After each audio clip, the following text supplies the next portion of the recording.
오늘 어버이 주일이지만 좀 내용이 로마서로 내용입니다. 오늘 전할 내용은 유대인들의 미래에 대한 그런 말씀입니다. 유대인들 중에서는 주님을 믿는 사람도 있지만 대다수의 사람들은 아직까지 다른 메시아를 기다리고 있습니다. 주님을 믿지 못하고 있는 유대인들 앞으로 어떻게 될 것인가, 계속해서 믿지 않는 상태로 있고 소수만이 구원받고 나머지는 멸망받을 것인가, 그런 생각을 할 수 있습니다. 그런데 오늘 본문에서 바울은 유대인들의 미래에 대해서 얘기하고 있는 말씀이 유대인들이 아닌 저희들에게 이런 관심 밖에 일일 수도 있습니다. 우리가 유대인이 아닌데 그들의 미래에 대한 이야기를 우리가 굳이 알아야 되나, 그런 생각을 할 수 있습니다. 그러나 유대인들의 그런 하나님께서 여전히 관심을 갖고 사랑하시는 민족이기 때문에 저희들도 관심을 가져야 될 줄 믿습니다. 그래서 여전히 유대인들을 향해서 선교하시는 선교사들도 계십니다. 제가 몇 년 전에 그런 선교사분을 만났던 적이 있습니다. 그분은 우리와 같은 한국 분이었는데 유대인들에 대한 그런 마음이 있어서 예루살렘 가서 선교하신다고 했습니다. 그래서 왜 그런 마음을 갖고 계신지 모르지만 하나님께서 아무튼 유대인들을 향하는 그 뜨거운 마음을 그 선교사님에게 해주셔서 가서 선교하신 것 같았습니다. 저희들도 유대인이 아니기 때문에 유대인들에 대한 관심이 크지 않을지라도 하나님께서 관심을 갖고 계시기 때문에 특별히 저희들 유대인들을 통해서 받은 덕이 있기 때문에 저희들 유대인들을 위해서 기도하고 또한 관심을 가져야 될 줄 믿습니다. 근데 굳이 바울의 로마서 9장에서 11장까지 3장에 거쳐서 유대인들에 대해서 특별히 더 이야기하고 있는 이유가 무엇일까요? 당시 이 로마서를 받게 될 로마 교회 식구들은 대부분이 이방인 그리스도인들이었습니다. 그러나 그 중에서 소수는 유대인들 그리스도인들이었습니다. 그래서 유대인들의 그 미래 문제는 이 로마 교회 식구들에게는 큰 문제였을 것입니다. 만약 제 교회도 유대인들이 있다, 그러면 유대인들의 그 미래 구원을 다루는 이 것은 저희들에게도 큰 문제일 것입니다. 로마 교회 식구들이 지금 그런 상황이 있었습니다. 그리고 무엇보다도 바울 자신이 유대인이었습니다. 그리고 예수님의 12제자도 유대인들이었고 처음으로 교회를 세우고 복음을 전해줬던 사람들 유대인이었고, 그리고 유대인들이 조상이었던 아브라함 그리고 다윗도 모두 유대인들이었습니다. 따라서 유대인들이 믿었던 하나님, 또 유대인들이 기다렸던 구세주를 저희들 이방인들도 믿고 있다 할 수 있습니다. 따라서 바울 사도가 유대인들의 미래에 대해서 이야기하고 있는 것은 유대인 아닐지라도 믿는 저희들에게도 큰 의미가 있다고 생각합니다. 오늘 본문에서 보여주고 있듯이 대다수의 유대인들은 주님을 믿지 아니하고 있었습니다. 대신 유대인이 아닌 이방인들이 주님을 잘 믿고 있었습니다. 그렇다면 주님을 믿지 않고 있는 유대인들이 아니라 주님을 믿고 있는 이방인들이 하나님이 백성이 되게 하나님께서 그렇게 대체하신 것이라고 할 수 있을까요? 인간 입장에 보면 주님을 십자가에 못 박고 또한 여전히 예수님을 믿지 않았고 다른 메시아를 기다리고 있는 이 유대인들, 하나님께서는 버리셔야 될 것 같습니다. 대신 주님을 잘 믿고 있는 이방인들은 하나님께서 사랑하실 것 같습니다. 그래서 이방인 그리스도인들 중에서도 하나님께서는 유대인들은 버리셨다, 대신에 이방인 그리스도인들은 하나님께서 선택하셨다, 이런 생각을 하고 있던 신자들도 있었습니다. 그러나 정말 하나님께서 지금 예수님을 유대인들이 믿지 않기 때문에 그들을 영원히 버리신 것일까요? 하나님은 그렇지 않다고 얘기하고 있습니다. 지금은 그렇지 않을지라도 하나님께서 언젠가는 그들에게도 은혜를 베풀어서 그들이 다시 돌아오는 때가 있을 거라고 말씀하고 있습니다. 그 말씀을 25절 말씀에서 이야기하고 있습니다. 제가 읽겠습니다. 형제들아, 내가 스스로 지혜다 하면서 이 신비를 너희가 모르기를 내가 원치 아노하노니 이 신비는 이방인의 충만한 수가 들어올까지 이스라엘에 더러는 무둔하게 된 것이라.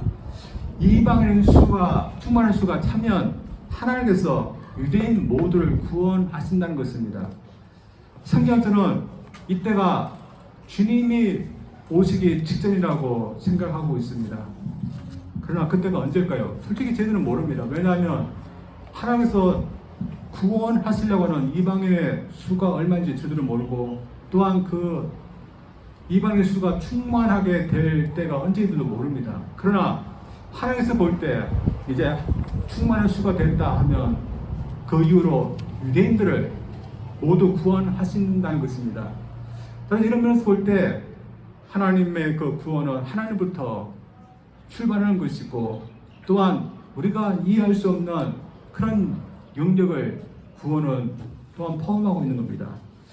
이러면서 오늘 본문에서 하나님께서 보여주신 것이 있고, 또한 저희들이 배워줄 것이 있다고 믿습니다. 이러면서 한번 우리가 본문을 통해서 무엇을 배우는지 한번 보기를 원합니다. 먼저 우리의 모든 사람들의 구원은 항상 하나님의 선물이었음을 우리 저들은 배워야 됩니다.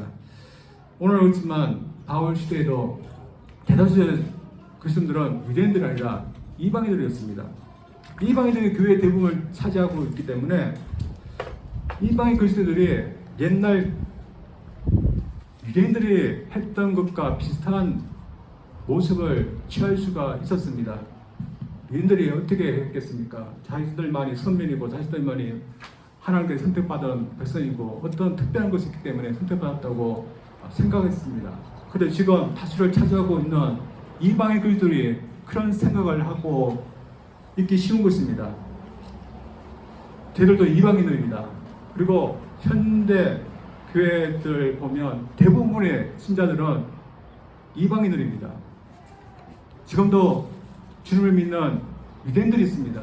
그러나 그 숫자는 아주 이방인에 비하면 적습니다. 따라서 대부분의 신자를 차지하고 있기 때문에 이방인들이 유대인들 보면서 우쭐댈 수 있고 더 낫다 할 수 있는 그런 마음을 갖기 쉬운 것입니다. 또 그리고 지나치게 우리 이방인 그리스도인들이 뭔가 특별한 것이 있기 때문에 선택받았고 구원받았다 그렇게 생각할 수 있는 겁니다. 그러나 이방인 그리스도에게 뭔가 특별한 것이 있었기 때문에 이런 일이 있었던 것일까요? 다시 말해서 왜 우리 이방인들은 주님을 믿게 되었고 유대인은 그토록 주님을 믿지 못하고 있는 것일까요? 다 이방인들이 영적으로 지혜로워서 그런 것이고 유대인들은 영적으로 어리석기 때문에 그런 것일까요? 바울은 그것도 하나님부터 낫다고 말합니다. 다시 말해서 우리 이방인들은 주님을 믿을 수 있도록 하나님께서 문을 열어주신 것이고 반면에 유대인들은 미련하게 하셨다고 말하고 있습니다. 어떻게 보면 우리가 이해할 수 없는 것입니다. 왜 하나님께서 우리들의 문을 열어주시고 유대인들은 어리석게 하셨던 것일까? 이해할 수 없는 영역입니다. 그러나 우리가 다 이해할 수 없지만 분명한 것은 하나님이 이방인들을 긍휼히 여기기 때문에 이러한 일이 일어났다는 것입니다. 이방인들 어떻게 했습니까? 하나님 앞에 마땅히 받을 것이 무엇이겠습니까? 하나님부터 구원해달라 마땅히 우리가 요구할 수 있겠습니까? 그럴 수 없는 겁니다. 근데 하나님께서 우리를 구원하시지 않을지 그 하나님의 뜻에 달렸는데 하나님께서는 우리에게 긍휼을 베푸시고자 했던 것입니다. 여러분 어떤지 모르지만 저는 사람인지라 가끔씩 긍휼의 마음이 없다는 것을 찾아보게 됩니다. 긍휼보다는 한 만큼 쓰고 싶은 마음이 제게는 더 큽니다. 그래서 저한테 잘하는 사람은 저도 잘해주고 싶지만 저한테 잘하지 못하면 똑같이 갚아주고 싶은 마음이 있습니다. 어떻게 보면 참 옹졸한 마음이다. 그러나 이 옹졸한 마음을 저는 잘 극복하지 못합니다. 그래서 인간관계 속에서 그래서 잘하는 사람이면 더 잘해주지만 좀 잘하지 못하는 사람은 혹 같은만 해주고 싶은 마음이 있습니다. 그래서 가끔씩 마땅히 받아야 될 만큼만 받았는데 그보다 더 후하게 주는 사람들을 보면 참 도전이 되는 것을 보게 됩니다. 여러분 중에도 그런 분도 있지 않습니까? 사람 보기에는 요 선까지만 받았는데 어떤 분은 그 선을 넘어서서 후하게 주는 분이 있습니다. 하나님께서 참 우리 사람에게 그렇게 하시는 것 같습니다. 만약에 우리 사람이라면 이스라엘 사람들이 우리에게 어떻게 하겠습니까? 자신의 구세주를 대처하고 또한 다른 메시지를 기다리고 있는 이 이스라엘 사람들에게 우리 같으면 어떻게 하겠습니까? 저 같으면 그들이 기다리고 있는 메시아 끝까지 한번 기다려 보라고 할 것입니다. 그래서 한 만큼 그들이 아무도 못 받게 그렇게 할 것입니다. 그래서 주님을 믿지 않으라고 하는 이들에게 억지로 구원받게 하시는 않을 것입니다. 근데 하나님은 긍휼을 베푸셔서 이 사람들도 구원받게 하시겠다는 겁니다. 어떻게 보면 하나님의 참 놀라운 마음이고 긍휼의 마음이었습니다. 그뿐이겠습니까? 이방인들도 마찬가지입니다. 이방인도 마찬가지로 이 유대인들과 비슷한 것입니다. 그러나 하나님께서 이방인은 저희들에게도 긍휼을 베푸셔서 저희들도 구원받게 하셨던 것입니다. 따라서 저희들은 하나님의 유대인들을 다루시는 걸 보면서 무엇을 생각해야겠습니까? 우선 교만하거나 시기해서는 아니 되는 것입니다. 하나님 왜 우리 아닌 그들을 먼저 선택하셨을까? 그리고 왜 그들만 믿지 않아도 왜 특별한 은혜를 주셔서 그들을 다 구원하시겠다고 하는 것일까? 하나님은 그들에게 긍휼을 베푸시는 것에 대해서 우리가 시기하지 말아야 됩니다. 그리고 저희들은 교만하지도 말아야 됩니다. 대신에 그들을 긍휼히 여기시는 하나님께서 저희들에게도 긍휼을 베푸셨던 것을 저희들 기억해야 됩니다. 사실 저희들의 경우도 어떠할까요? 오늘 본문에 말하고 있듯이 이방인도 유대인도 하나님의 긍휼 없이는 구원 자체는 없는 것입니다. 이것은 저희들도 어떨까요? 저희들은 조금 나을까요? 저희들이 오늘 이방인처럼 다른 신들을 섬겨온 것도 아니고 유대인처럼 다른 구세주를 기다려온 것도 아니기 때문에 좀 더 나은 것일까요? 저희들 따지고 보면 하나님의 긍휼이 없다면 저희들도 구원이 없는 것입니다. 요즘 교회들이 참 많습니다. 그리고 우리가 쉽게 복음을 들을 수 있습니다. 또한 쉽게 성경 말씀을 들을 수 있고 성경에서도 볼 수 있고 또한 설교 말씀도 들을 수 있습니다. 제가 보니까 고등학교 때도 기도원 협회에서 와서 아이들에게 성경책을 나눠주는 걸 보았습니다. 그래서 우리 요한이도 성경책 2권을 가지고 왔는데 어딜 미국 사회에 가면 어느 곳이든지 쉽게 성경을 읽을 수 있고 또한 가질 수 있고 또한 인터넷상에 보면 얼마든지 설교 말씀 들을 수 있는 그런 어떻게 보면 복음이 참 귀하다는 것을 못 느낄 정도의 그런 사회가 된 것 같습니다. 그러나 이 모든 것이 누가 주신 것이겠습니까? 유대인들이 믿지 아니하고 거부했을 때 하나님께서 그들도 믿지 않았고 우리 이방인들 못지 원래 믿지 않았기 때문에 하나님께서 모두 버리시겠다 했다면 저들은 결코 복음을 듣지 못했을 것입니다. 하나님께서 그러나 이방인들에게 하나님께서 기회를 주셔서 유대인들이 복음을 거부할 때 우리에게 복음을 듣게 하시기 때문에 우리가 복음을 듣게 되었다고 믿습니다. 참 우연은 없습니다. 그래서 우리가 복음을 듣게 된 거 하나님께서 사도 바울도 세우고 또한 이방인들에게 복음의 전도를 보내줘서 지금 우리가 복음을 들어서 구원을 받게 된 것입니다. 그래서 저희들 긍휼 때문에 이방인도 또한 유대인들도 구원받고 앞으로 구원받게 될 것이라 하는 이 말씀 속에 저희도 같은 경우라는 것을 저희들 고백하기를 원합니다. 그래서 모든 사람들은 하나님의 긍휼 때문에 구원받았고 저희들도 하나님의 긍휼 때문에 구원받았다는 사실을 오늘 말씀을 통해서 저희들이 배우기를 원합니다. 또 그로 인해서 하나님의 긍휼 때문에 우리가 구원받기 때문에 늘 하나님 앞에 겸손할 수 있는 저희들 되기를 원합니다.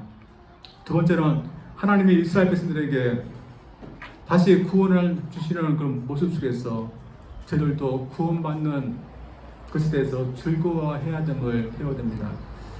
오늘 본문 말씀 속에서 바울은 몇 가지 비유를 쓰고 있습니다.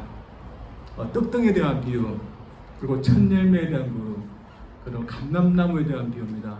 바울 사도가 세 가지 비유를 썼지만 결국은 한 가지 목적을 위해서 쓰고 있습니다. 그것은 이방인들의 위치가 무엇이냐는 것입니다. 하나님께서 원래 이방인들을 선택하고 했지만 잠깐 유대인들과 관계를 나누다가 다시 이방인들에게로 돌아온 것이 아닙니다. 그 반대인 것입니다. 이 비유로 말한다면 이방인들이 유대인들에게 접붙임을 당한 것입니다. 우리가 잘 알고 있는 감람나무의 비유를 보면 야생 돌 감람나무 나오고 참 감람나무가 나옵니다. 이 돌 감람나무가 누구를 의미하겠습니까? 이방인들을 말합니다. 참 감람나무는 누구를 의미하겠습니까? 유대인들을 말합니다. 근데 이 참 감람나무의 가지들이 꺾여졌습니다. 대신에 누가 그곳에 접붙임을 받았습니까? 돌 감람나무 가지들이 붙임을 받았습니다. 그래서 이 나무를 보면 원까지는 다 꺾여지고 그 자리에 돌 감람나무 가지들이 붙어서 진액을 먹으면서 살아가고 있습니다. 그래서 참 감람나무지만 가지들은 다 돌 감람나무 가지들입니다. 근데 후에 하나님께서 잘려나갔던 참 감람나무 가지들을 다시 접붙이겠다고 하십니다. 돌 감람나무들이 참 감람나무 원 가지들이 다시 접붙이게 된다고 들었을 때 이 돌 감람나무 가지들이 어떻게 하겠습니까? 참 다시 돌아온다는 게 위협을 느껴져서 싫었을까요? 아니면 원 가지들이 오니까 참 기뻤을까요? 오늘 본문에서 돌 감람나무들이 참 감람나무 가지들이 접붙임을 당할 때 그 감정에 대해서 나오지 않습니다. 대신 얼마든지 하나님께서 참 감람나무 원 가지들을 다시 접붙일 수 있는 능력이 있다고 말씀하십니다. 그러나 여러분 이건 원리학적으로 참 맞지 않는다고 말합니다. 왜냐하면 잘나간 가지들 이미 말라버렸기 때문에 다시 접붙일 수가 없다고 합니다. 그런데 오늘 본 말씀은 하나님이 능력에서 이것을 가능케 하신다고 말씀하고 있습니다. 그러면 이 나무에는 더 많은 가지들이 붙는 것입니다. 그리고 저는 믿기에 참 감나무 원 가지들을 다시 붙이기 위해서 돌 감람나무 저희들을 하나님께서 잘라버리지 않는다고 생각합니다. 하나님은 저희들도 접붙이고 원래 있던 유대인들도 다시 접붙이는 것입니다. 그러면 이 나무에 이방인들도 유대인들도 있는 것입니다. 그러면 돌 감람나무 가지들은 저희들은 어떻게 했습니까? 왜 하나님께서 유대인들 다시 오게 하냐고 저희들이 이렇게 말할 수 있겠습니까? 저들은 유대인들도 예수님 믿어서 구원받는 자들이 더 많아지게 된 것에 대해서 저들 기뻐해야 하는 것입니다. 따라서 주님을 믿고 있는 그리스도에게는 모든 사람들이 주님을 그리스도라고 고백해야 되게 해야 됩니다. 그러나 저희들이 유대인만큼 주님을 믿지 않는 민족들이 너무 많다는 것을 저희들 알고 있습니다. 그 대표적인 민족이 누굴까요? 일본 민족입니다. 이 일본 사람들이 가장 믿고 있는 종교는 신두라는 종교입니다. 그리고 거기에서 수많은 미신들을 믿고 있습니다. 여기도 많은 일본인들이 있기 때문에 일본의 종교 문화에 대해서 저희들 알고 있습니다. 며칠 전에 5월 5일이었습니다. 그래서 이런 미신적인 것이 조금 더 있었습니다. 여러분도 동네에 보면 물고기 모양의 깃발들이 있는 것을 여러분 볼 수 있거든요. 저는 이게 하와이 갔는데 이런 것이 뭘까 참 궁금해서 이번에 한번 찾아봤는데 잉어 깃발이었습니다. 잉어 깃발.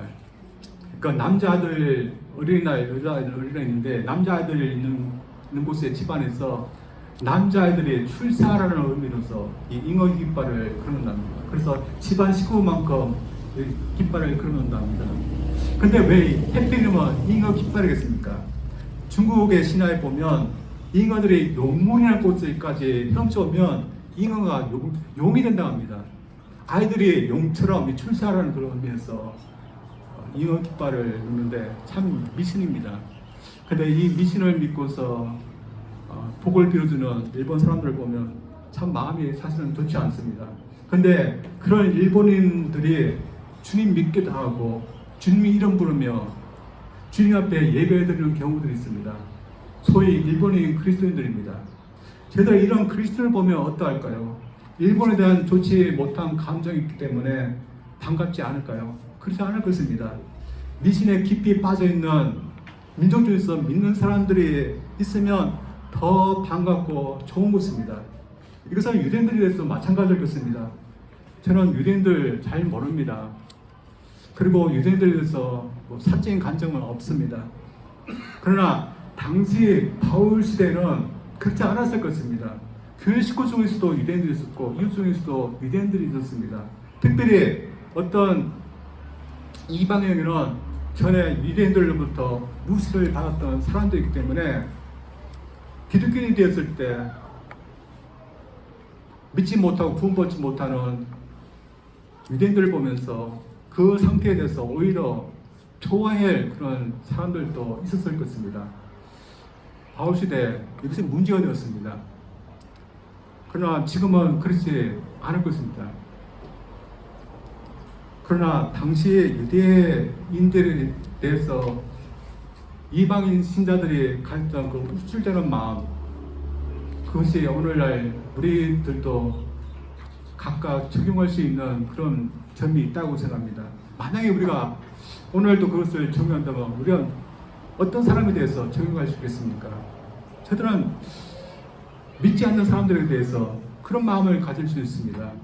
우리가 믿는 사람 때문에 우리가 구원받은 것에 대해서 사부심을 갖고 있지만 믿지 않는 사람에 대해서 그 자세를 가질 수 있습니다. 우리는 구원받을 때 저 사람 이렇게 부하지만 주님도 믿지 않고 구원받지 못한 사람이면서 우리가 이렇게 낮게 볼 수 있고 무시할 수 있습니다. 특별히 우리와 좋은 관계 맺지 못한 믿지 않는 사람을 보면 우리가 무시할 수 있습니다. 그러나 우리가 믿는다고 해서 우리가 보호자실을 취할 수 있겠습니까? 우리는 그럴 수 없는 사람임을 저들 알아야 합니다. 왜냐하면 우리가 어떤 공로가 있기 때문에 구원받은 것이 아니기 때문입니다. 이러면서 여러분 어떻습니까? 우리가 믿지 않는 사람에 대해서 우쭐하거나 자고하는 마음을 갖고 있지 않습니까? 혹은 믿지 않는 민족에 대해서 어떠할까요? 혹시 그 민족에 대해서 여러분 무시한 마음은 없습니까? 특히 오늘 바울이 다루고 있는 유대인들에 대해서는 어떠할까요? 아직까지 다른 메시아를 기다리고 있는 그들을 보면서 무시하고 있지는 않나요? 저는 여러분이 믿는다고 해서 다른 믿지 않는 분들, 민족을 무시한다고 생각하지 않습니다. 그러나 저희들도 사람이기 때문에 그런 마음이 생길 수 있는 것입니다. 그래서 저희들 늘 조심을 해야 된다고 믿습니다. 우리가 조심하지 않으면 교회 내에서도 믿는 자들 가운데서도 우쭐대거나 아니면 고자질을 취할 수 있는 겁니다. 그래서 저희들 믿지 않는 사람들, 믿지 않는 민족들에 대해서 바른 마음을 갖기 위해서 저희들 힘들기를 원합니다. 이러면서 하나님의 긍휼이 모든 백성들에게 임하시도록 저희들이 더 노력해야 될 줄 믿습니다. 우리 믿는 분들 중에서는 특별히 이스라엘 사람들에게 복음을 전하기 위해서 노력하는 사람들이 있습니다. 왜냐하면 잘못된 신학을 갖고서 더 전하려고 하는 사람들이 있습니다. 왜냐하면 오늘 본 말씀 보면 유대인들이 다 구원받아야지 주님께서 오시기 때문에 그들의 구원이 주님의 오시는 것과 관련되어 있다고 생각하기 때문에 그들이 구원받아야지 주님이 오신다. 그래서 주님이 오실 날 빨리 승급하게 오게 하기 위해서는 그를 구원해야 된다. 그런 마음 때문에 그렇게 하고 있습니다. 그러나 오늘 본 말씀 보면 우리가 하는 게 아니라 그것도 하나님께서 하시기 때문에 잘못되었다고 생각합니다. 그러나 그들에게 전도하라고 하고 성경하는 것은 맞다고 생각합니다. 여러분 우리가 우리의 복음을 전하고 전도하지만 결국에는 우리 사람으로 알고 구원받게 할 수 있는 분은 오직 하나님이신 것입니다. 그리고 온 유대인들이 구원받게 하시는 것도 하나님의 선택이고 하나님이 하시는 일이 있습니다. 그래서 우리가 우리의 생각으로 이렇게 하면 전략 짜면 모든 사람들이 구원받고 전도받고 또한 교회도 성장할 거다. 그런 생각을 저들 하지 않기를 원합니다. 결국에는 복음 또한 구원은 하나님이 선택하셔야지 이루어지는 것이며, 또한 하나님께서 복음의 문을 여셔야지 민족들이 또한 복음의 말씀을 듣고 구원받을 수 있다는 것을 저들이 늘 인정하기를 원합니다. 그러나 한편 저희들이 해야 하는 일도 있습니다. 그 해야 하는 일을 사울 바울이 14절 말씀에서 이렇게 말하고 있습니다. 이는 홍 내 권력을 아무쪼록 시기하여 그들 중에서 얼마를 구원하려 합니다. 바울은 자신의 이방인 사도이기 때문에 있지만, 그러나 늘 자신의 권력, 자신의 민족을 위해서 참 어떻게 하면 그들을 구원할까 참 염려했던 사람이었습니다. 그래서 자신의 그런 사역을 통해서 그들의 이방인들 구원받는 것을 보고 좀 시기에 나와서 얼마라도 구원받기를 노력했습니다.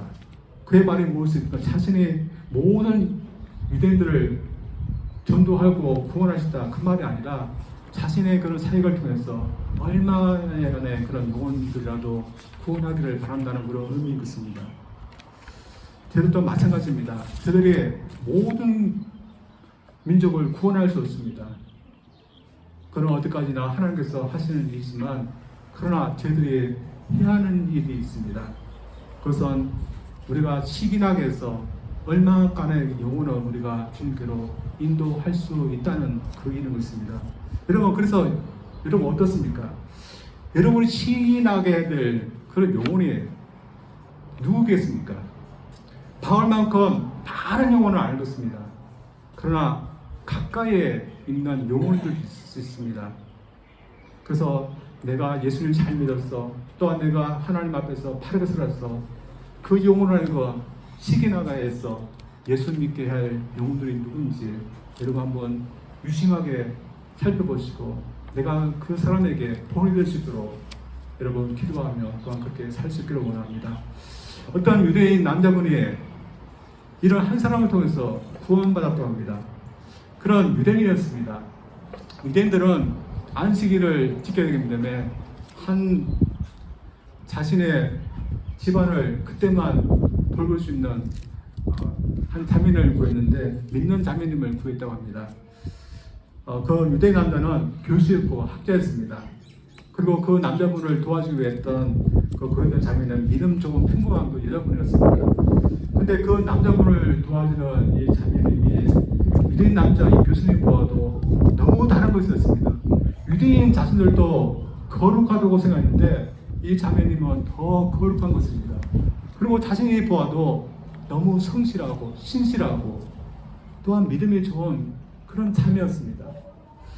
그래서 이 여성분을 보니까 이 남자분이 이분이 믿는 이 예수님 분이 누구인가 나도 믿어야겠다면서 이 유대인 교수님이 예수님을 믿게 되었다는 그런 일이 있습니다. 오늘 저희들이 누리고 있는 구원도 마찬가지입니다.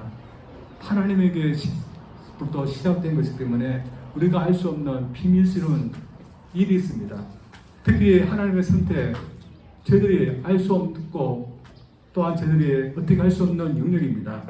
그러나 저희들의 경우도 하나님의 선택에서 저희들이 구원받았다고 저는 확신합니다. 그래서 여러분, 하나님의 선택 없으면 여러분 이 자리에 올 수 없습니다. 그러나 분명히 또 한 가지 있습니다.